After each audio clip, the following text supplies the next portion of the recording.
I'm your Jesus-loving and potty host, Sprague. Welcome to Christians with Chronic Illnesses.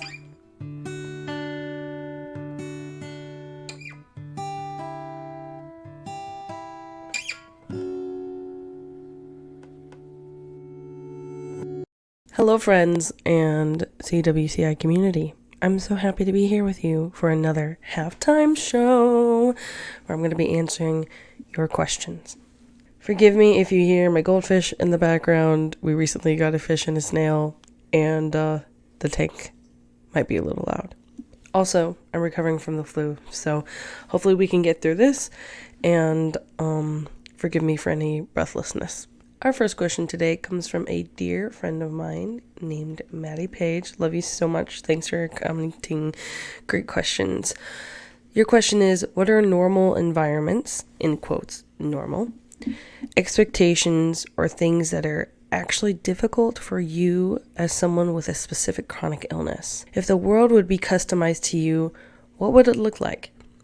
This is a good question. I'm going to break it into two parts. The first part, what are normal environments, expectations, or things that are actually difficult for you to do as someone with a specific chronic illness?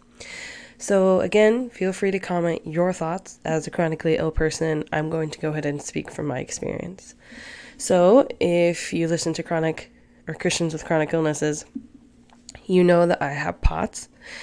And normal things that can be hard for me to do vary. It can be as simple as standing to even sitting up like this, running, walking, lifting things.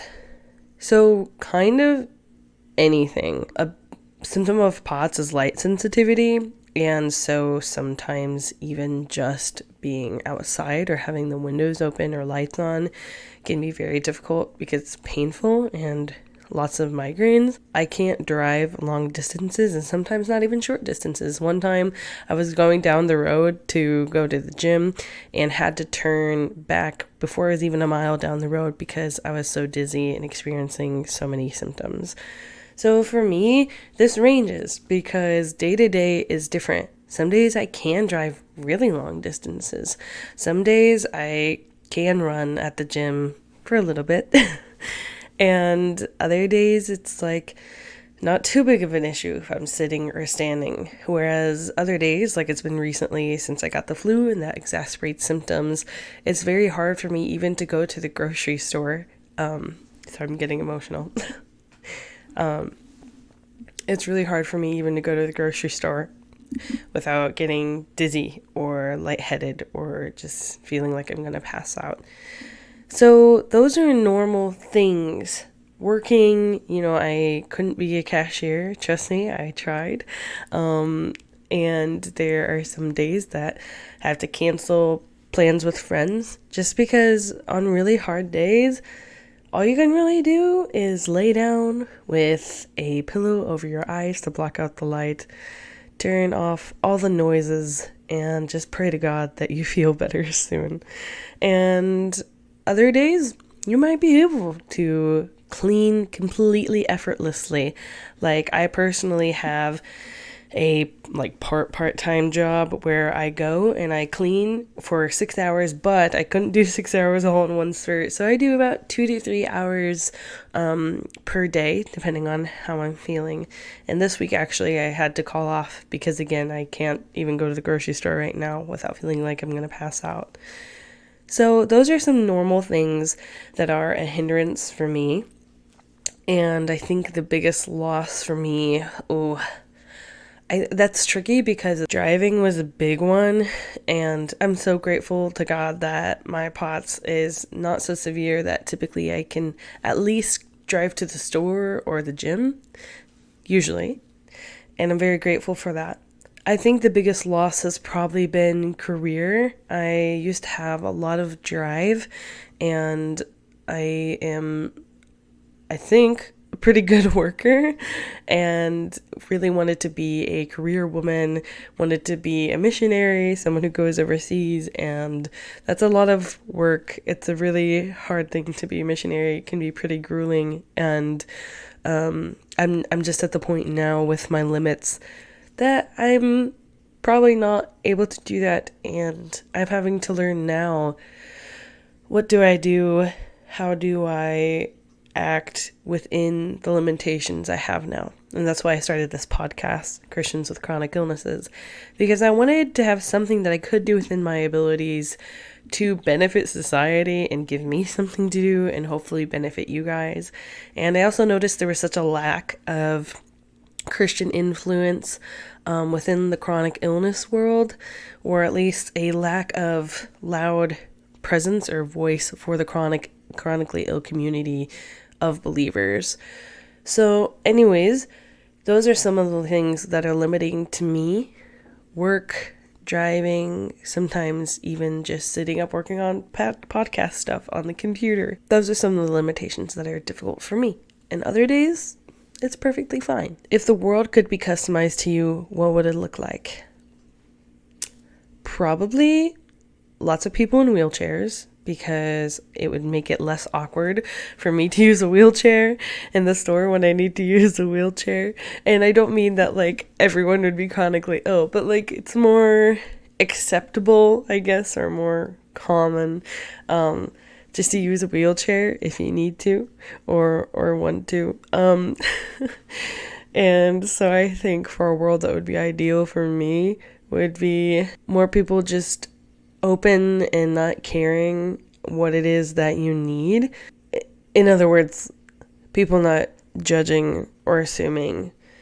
Thankfully, I haven't come across that very much, but it's a big fear of mine because some people are cool. Not having to work a full-time job to survive would also be great, unrealistic, but you're asking. Electrolytes are everywhere, fully accessible, healthy, like non-toxic, no food coloring, cheap, accessible electrolytes would just be everywhere and at your grasp. There would be stools everywhere. I'm so serious. Like, you go to the grocery store, there's somewhere to sit. There's like a bench or a stool. And workplaces would be more accessible and more flexible. Churches, this is such a big one. Churches would have a row or two or a room in the back for ill people that they can go and lay down on a couch or put their feet up while the sermon is going, so that you're not a disturbance or creating attention towards yourself during the sermon. Thanks for that question, Maddie. This next question comes from my sister, Sarah. She said, "What do you do on your good days and what do you do on your bad days?" Again, I will speak for me personally. Feel free to comment your thoughts below.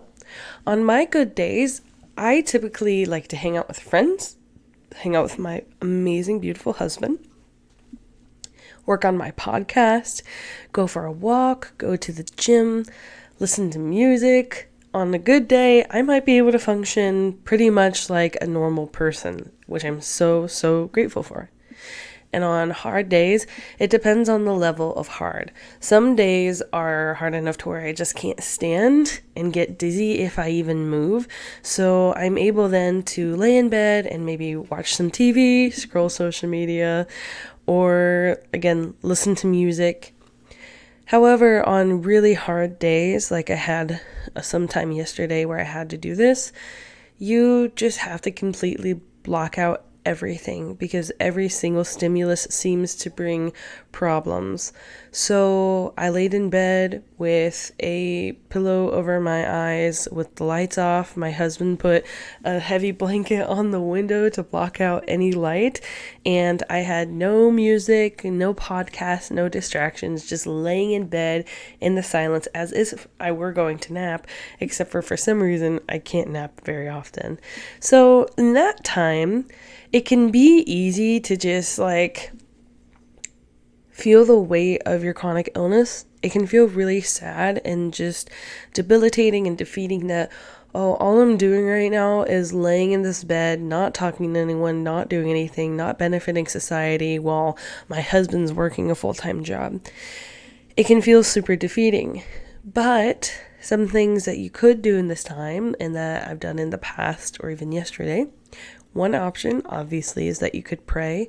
You could think about what you're going through and how you're feeling with your chronic illness and be honest with yourself and with God. And be thankful for the new perspective that it does give you and the slowness that it forces you to have.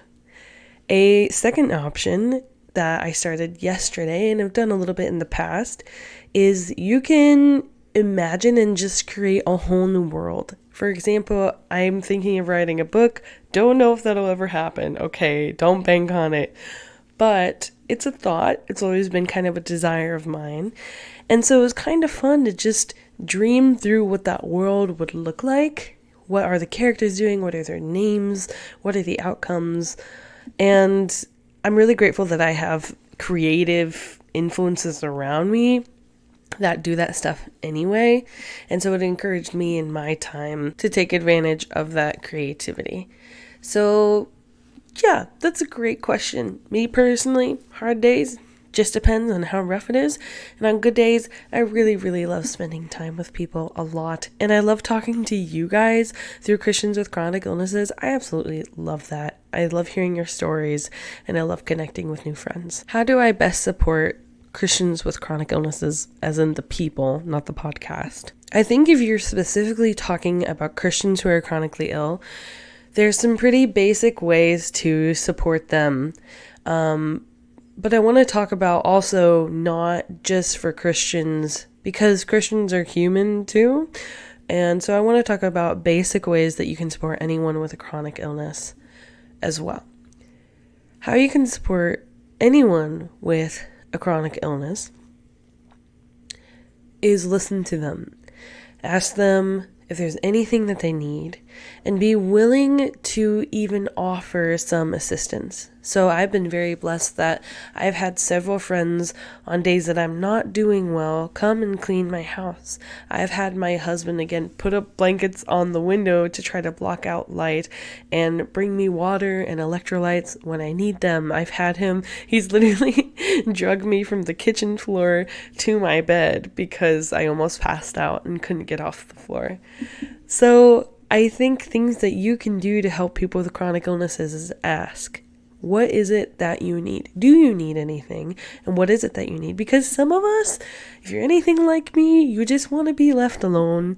You know that you have a weakness and it's embarrassing, and you know how to take care of yourself for the most part. And so what you kind of want in that moment is some space. But there are other times that are really desperate, like lying on the kitchen floor and needing to get somewhere more comfortable and stable. And there are other small things, bringing them electrolytes, cooking them meals. It's hard when we're having flares to cook meals, or even when we're not having flares, because it takes so incredibly much energy. Like to just cook a meal, it takes so much energy that it might wipe our whole energy bank for the day. And so even offering them, hey, is there anything that I can make you? Can I go to the store for you? Do you just need someone to sit here and listen to what you're going through? Do you need space? Do you need me to bring you your medication? Do you need to put your feet up? Do you need a cool rag? All of these things are practical applications of how you could help chronically sick people, but trust them. Know that they probably know their bodies and know what they need. And sometimes maybe give them a little nudge, because some of us don't know how to ask for help and don't want to ask for help. And so it could be helpful if you're more aware of their specific chronic illness, you know, maybe triggers and things that could help avoid those triggers, or when they've been triggered, you know, some remedies. It could be helpful for you to offer them that assistance. A big thing in the midst of flare-up for a lot of us people with chronic illnesses is brain fog. And in that moment, you can't think clearly. You don't know what to say. You don't know what you need. And so hearing some options can actually be really helpful. But at the end of the day, a chronically ill person is just a person with their own autonomy, their own needs, and their own wants. So treat them like a person. Believe what it is that they're telling you. Affirm that what it is that they're telling you. I'm so sorry. This has got to be really difficult. Is there anything I can do for you? Can I grab your water, grab your medication, help you get to bed, cook you a meal? All those things. Affirm their struggles. Give them some options of how you could help them, and trust their response. Specifically, how do you support Christians with chronic illnesses? I think just, again, listening, sitting there and just being with them, if that's what they want, even if they can't respond, even if all they can do is lay in bed and hardly move, just laying there with them as a person so that they don't have to be alone is so incredibly helpful. Praying for them, obviously, praying over them, asking that God would soothe them in their flares, and if you want, pray for healing, and trust that God has the right plan for this person. If it would be encouraging to them, perhaps sending them scriptures or sermons about being chronically ill, and specifically about people in the Bible who were chronically ill, who God chose not to heal, like Paul, for example. This can be very encouraging to us because as Christians, we are often told that if we just believe enough, have enough faith, obey enough, we'll be healed. And so when that doesn't happen, it leads us to really deeply doubt ourselves or really deeply doubt God. And so in these moments, it's very helpful if you just remind us that we're not necessarily at fault for being sick. And if you could just remind us that God loves us and sits with us in that pain. And if we're mad at him, that's okay. If we doubt him, that's okay. If we disagree with his plan and what he's doing, that's all okay. Remind us that we're just human. Just because we're Christian doesn't mean that we have some sort of superpower, or just if we believed enough that God would heal us. It's not a promise. That's the prosperity gospel. And what we need to hear is reminders that we are loved and we don't exactly have to try in those moments. It's okay to get rest, and in that moment, probably necessary to rest. So remind us of God's love for us, his unconditional love. Remind us that it's okay that in that moment we might hate him or be angry with him.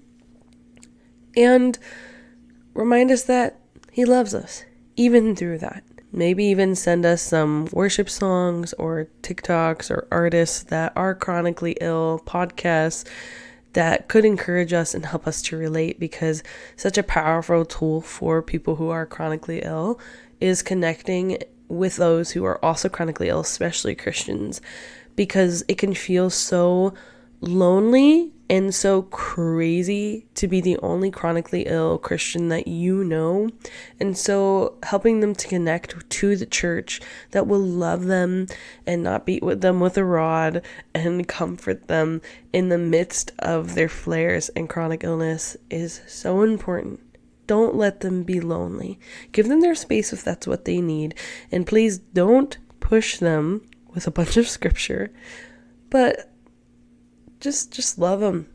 Just let them know that you're here for them and help them find resources in the church, online, of other Christians with chronic illnesses, like this podcast. Shameless plug. But anyways, it doesn't have to be this podcast, but if you shared it, I hope it would be encouraging. Maddie Page also asks, do you feel like you gained or lost anything because of your chronic illness?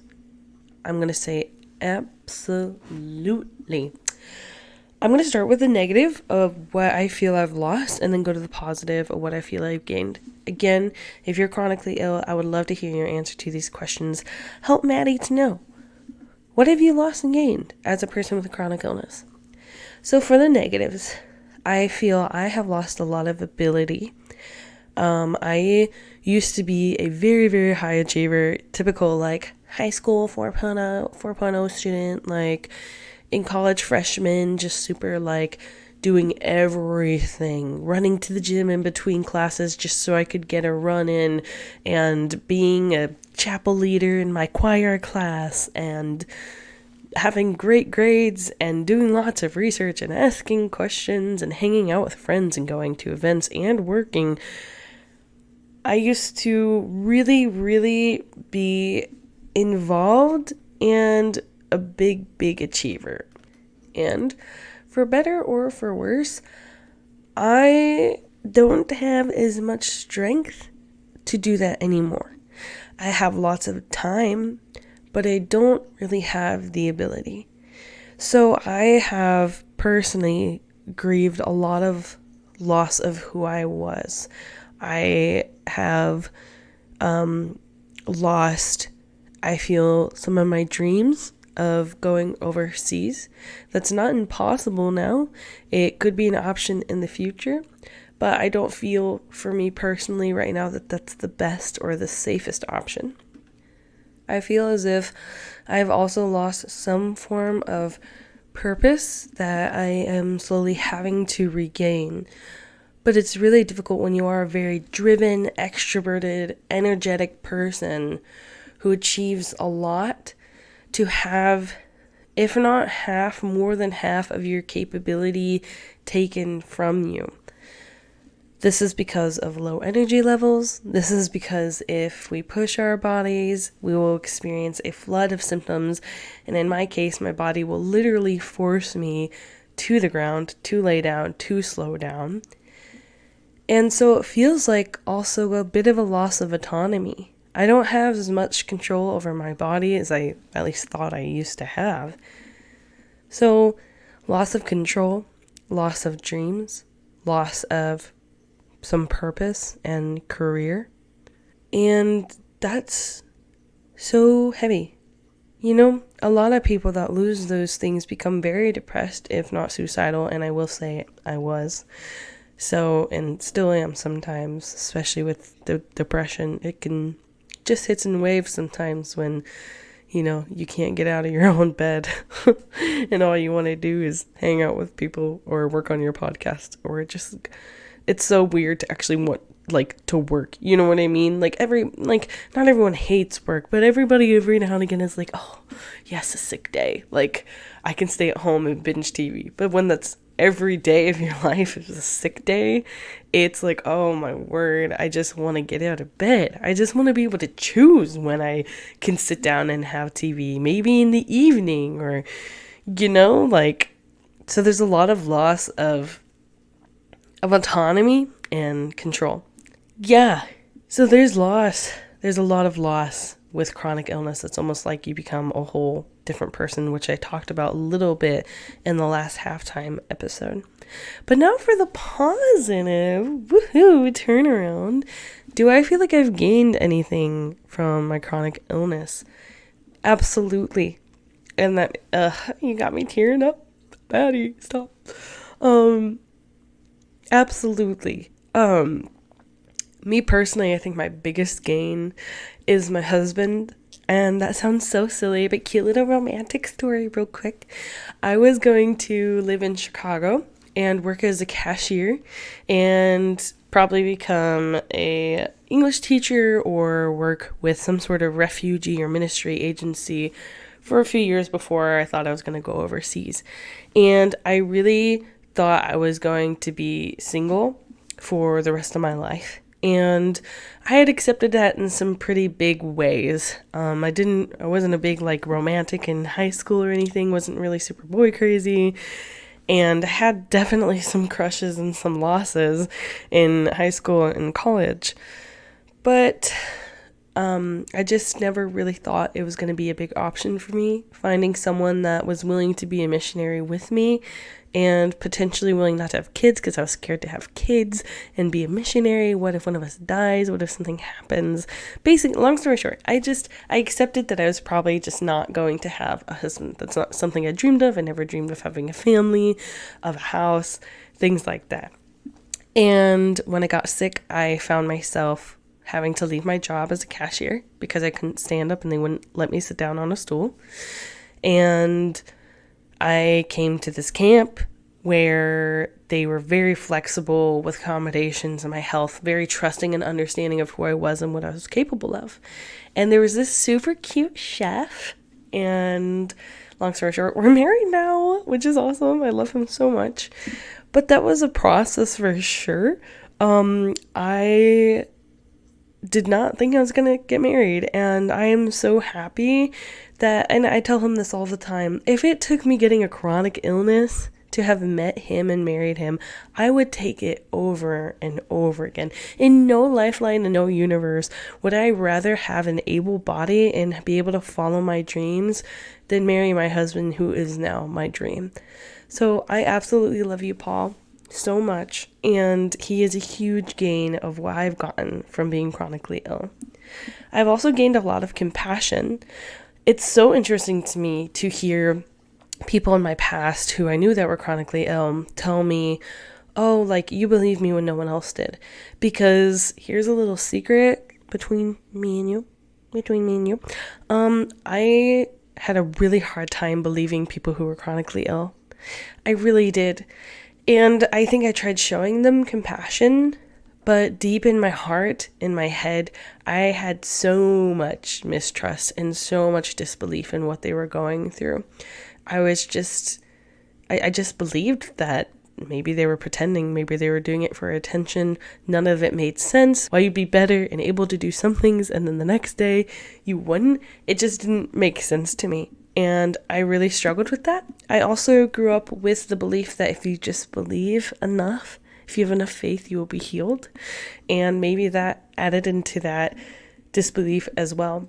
So something I have gained with being chronically ill is, ironically, the belief in being chronically ill and being able to trust people who say they're struggling and just believe them. And even if I'm going to be honest with you guys, I still have some of that doubt, some of that disbelief. And I think caution is okay for anything, for anyone, right? Like, you got to watch people and their fruit and who they are on a regular basis. But I think I'm at the point where I'm just like, oh, now I'm just going to, yeah, if you say you have a chronic illness, duh, you probably have one. But a huge thing I gained was compassion. A huge thing I gained was to be able to empathize with what you guys are going through as chronically ill people, or if you're listening and you're listening for chronically ill people.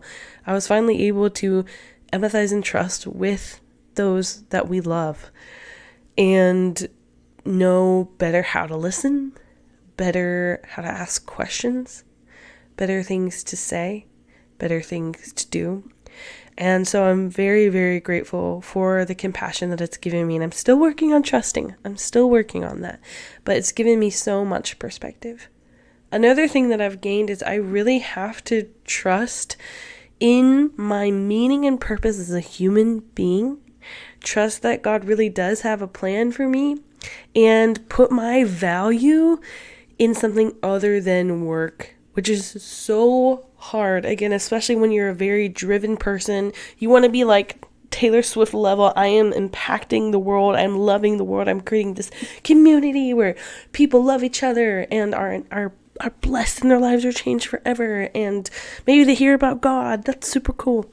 And so when God was like, alrighty, part of the plan, you're getting humbled. I hope I'm becoming more humble. I still fight it so much. I fight the chronic illness and its limitations so much. Like, even with having the flu on top of a chronic illness last week, I was bedridden for 4 days. And then I was like, all right, I gotta prove I'm not lazy. I'm gonna get out of this bed and I'm gonna go clean a building. And I did it on some Dayquil. I cleaned for an hour and a half. And guess what? I felt horrible. I mean, so bad the next few days. And also, I maybe prolonged the sickness because I didn't give myself the rest that I needed. Even a normal person with the flu might struggle for a week or two. And here I am I'm going to push past.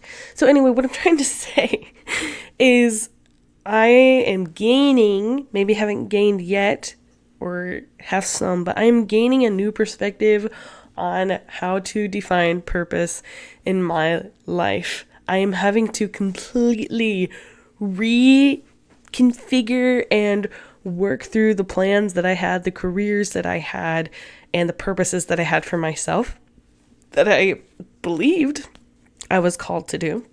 I really did. I really felt convinced 100% I knew that I was called to be a missionary. And I am having to completely override the system that I had to live a life worth living within my limitations. I'm having to believe that I am worth more than what I can do. I'm worth more than what I can produce. That I am loved just because I'm loved. I am loved because I'm human. I'm loved because God says I'm loved.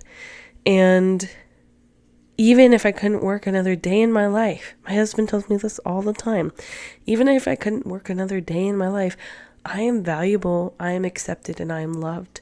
And people are valuable and accepted and loved even if they can't do anything. Because they're human.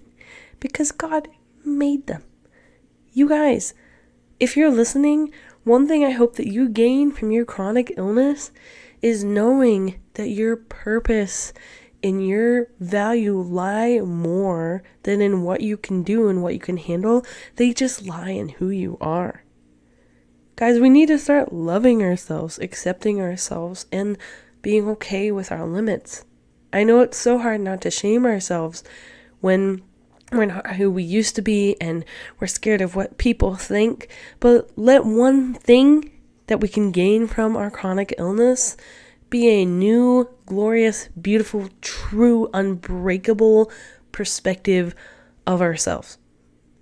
Okay, I'm off my soapbox. Thank you so much for listening to the Halftime Show.